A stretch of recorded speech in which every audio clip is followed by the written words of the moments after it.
ایک جوان تھا، مسجد میں آیا، لوگوں سے کہنے لگا روٹی کھلاؤ. کسی نے توجہ نہ کی. اس نے کہا میں رب رب بتانے والا ہوں، میری طرف دیکھو تو صحیح. کسی شخص نے خیال ہی نہ کیا. پھر اس نے کہا یار تھوڑا سوچو. نمازیوں سے کہا، اہل علاقہ سے کہا، انہوں نے کہا تیری طرح کے بڑے درویش دیکھیں. مسجد کے محراب میں وہ رب کریم کا بندہ انتقال کر گیا. جب فوت ہو گیا نا، لوگوں کا مزاج ہے، بیمار کو دوائی نہیں دیتے، جنازے پہ وقت پہ پہنچ جاتے ہیں. جب کوئی گر رہا ہوتا ہے تو سہارا کوئی نہیں دیتا. جب کوئی گر جاتا ہے، ٹانگ ٹوٹ جاتی ہے تو تیمارداری کو زمانہ پہنچ جاتا ہے. اور بزرگ، وہ نوجوان اللہ کا نیک بندہ مسجد کے محراب میں فوت ہو گیا.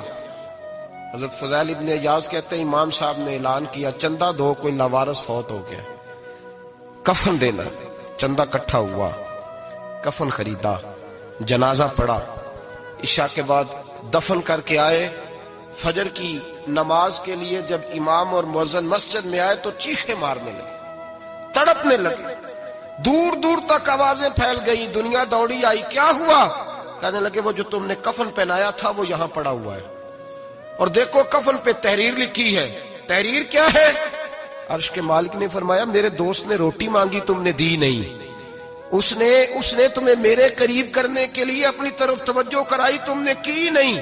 اور میرا یار تمہارے کفن کا محتاج تھا، سنبھال کے رکھو اپنا کفن، میں نے اسے جنت کا لباس عطا فرما دیا، سنبھال کے رکھو. یہ کوئی لاوارثوں کا ٹولہ ہے؟ اعلیٰ حضرت فاضل بریلوی رحمت اللہ علیہ کے مکان کی دیوار گر گئی. ایک کونا مکان کا، آپ جانتے ہیں پرانی دیواریں چھوٹی ہوتی تھی اور بارشوں میں اکثر گھروں کی دیواریں گری ہوئی ہوتی تھی. ایک سائیڈ کی دیوار گر گئی تو اس کونے میں ہندوؤں کا گھر تھا. اب مستری صاحب رات کو آئے، ان سے بات ہوئی تو کہنے لگے سویرے کام شروع کروں گا.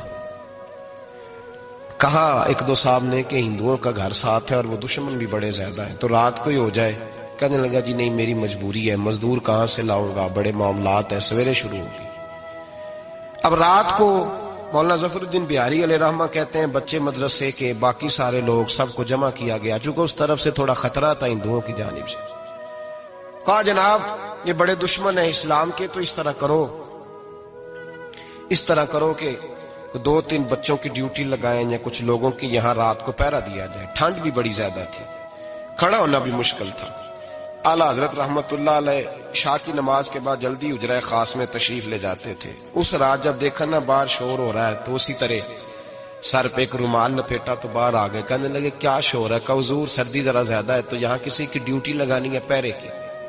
2 منٹ خاموش رہے، پھر فرمانے لگے کوئی